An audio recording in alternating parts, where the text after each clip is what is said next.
Well, dear one, you may feel, well, we're left with a mystery.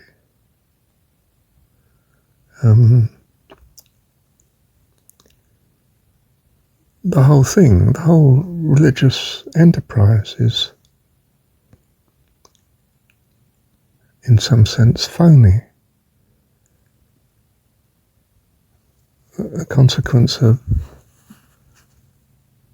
the need of society as it sees it to control its citizens,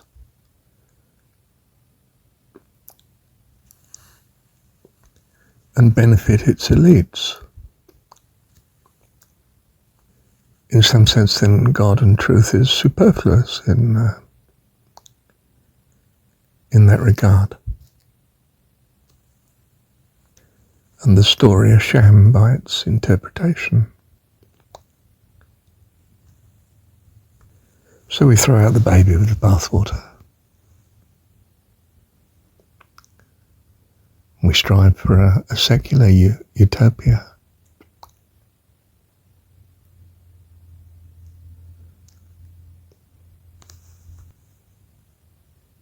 An idealized state.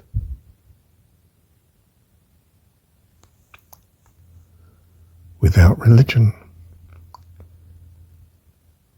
But we need ethics and principles to hold this organization, this state together. So in the 21st century we seek political correctness. Or in a stronger form, totalitarian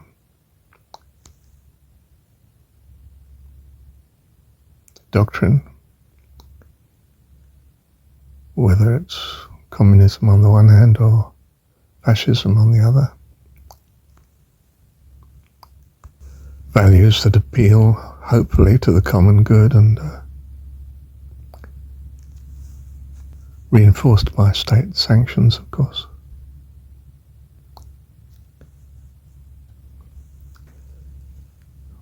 And a sort of not too subtle, at times, suppression of doctrines, philosophies, and theologies that might be to that contrary.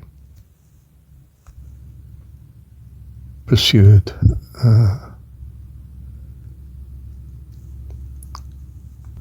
current cultural view.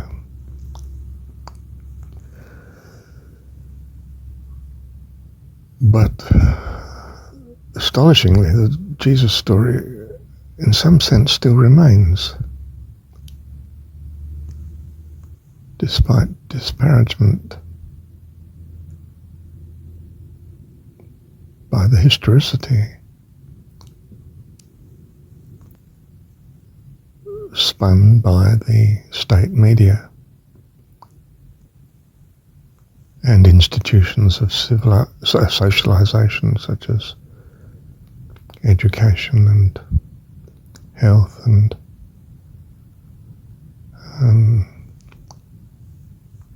news and current affairs media, basic social and economic and political structure, emphasizing the current values of the state as seen by those that have power to be effective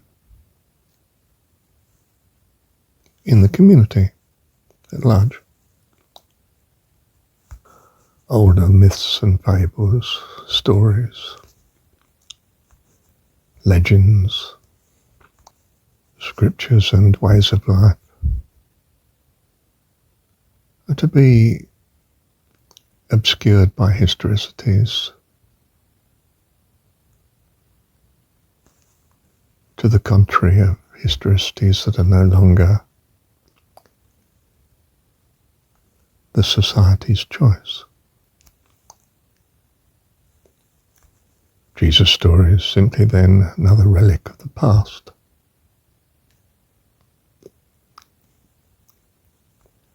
Just another irrelevancy of the present, from the present's point of view. No longer in any way meant to be taken seriously. But those who are oppressed by the system seek solutions. And they may resurrect anything from the past that may come to their aid. And scriptures and past traditions and ways of living may present as fertile ground to be explored. If you can get past the barriers of present society's disposition towards them, and a discontent presents the need that seeks out such. It may be some variety found in foreign cultures, and they may tend to be still dominated by religions, or religions that are not far under the surface and have been major in their past. So New Age seeks, like Theosophy did for the past 100 or so years, seek out other views to the society you're in, contrast them, perhaps protect themselves under the grounds of seeking out similarities, but in fact being a hotbed for change and reform and, well, things like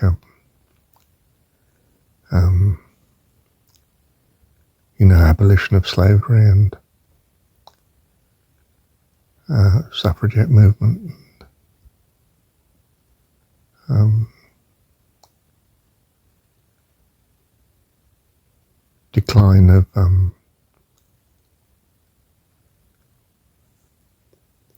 empire.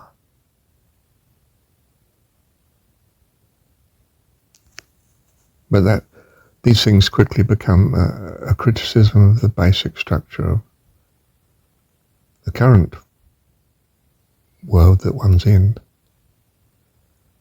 And so the state finds such to be threatening, of course. And it is. It's powered by the discontent of those that are oppressed by whatever the current state of society is.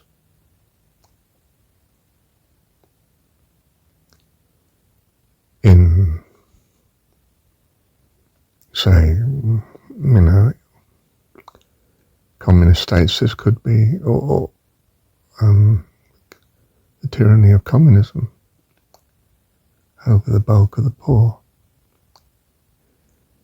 In what we call underdeveloped states, or less developed, or developing states, this might be the grinding poverty of what used to be called the Third World. In the so-called advanced, technologically advanced at least, Western world, especially it might be the unemployed,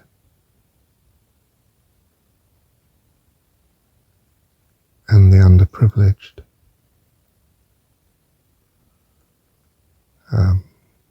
the exhausted employed.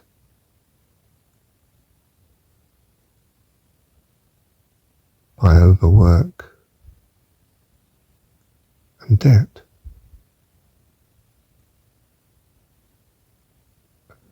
And not too invisible, major taxation to support warring economies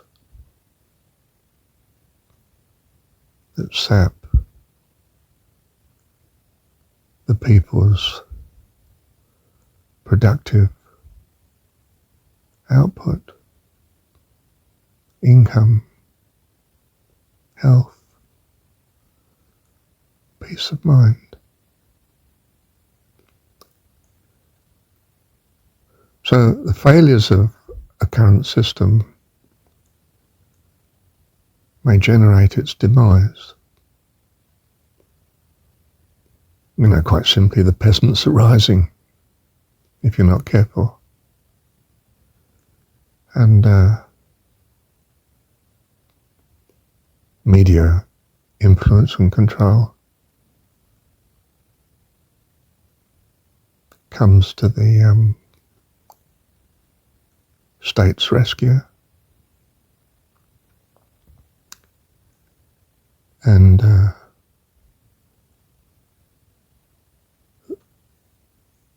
the state's monopoly of violence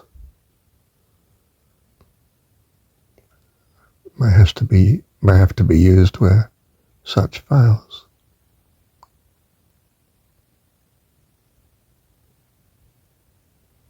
None of this has anything to do with the Jesus story, do you see? It's obliterated and eclipsed with all the other legends and stories and religions as society secularizes, as the evolving power elite seeks appropriate measures of control given its state of technology and worldly wisdom, quite honestly, how to reinforce its position and benefit those that are in control. They may choose to be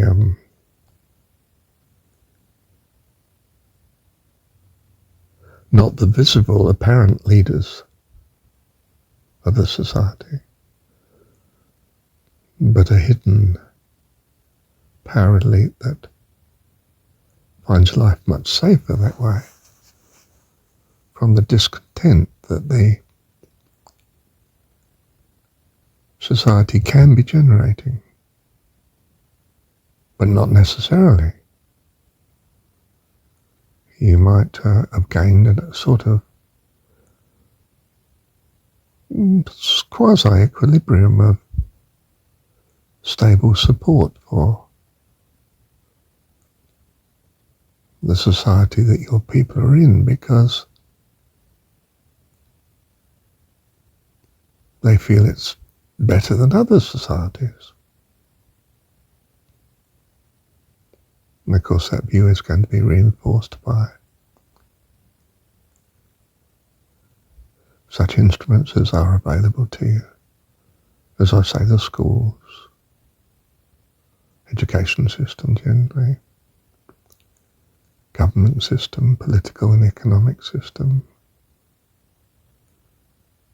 all waves of avenues rather, through medical system and so on, through which you can be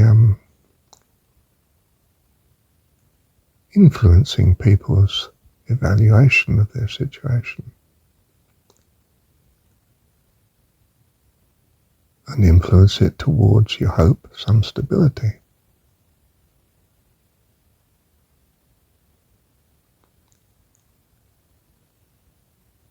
But which is only seriously threatened by any failures of this ability to achieve such.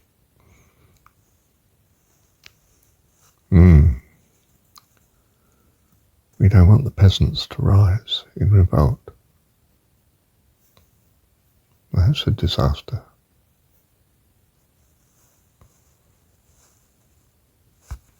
I'm going to pause there because we've gone down an understanding which is secular, down a road of understanding that's secular. It is actually the state's view of itself.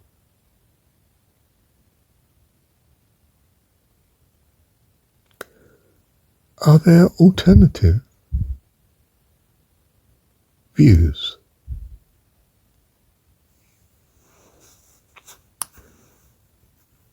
Thank you, Heavenly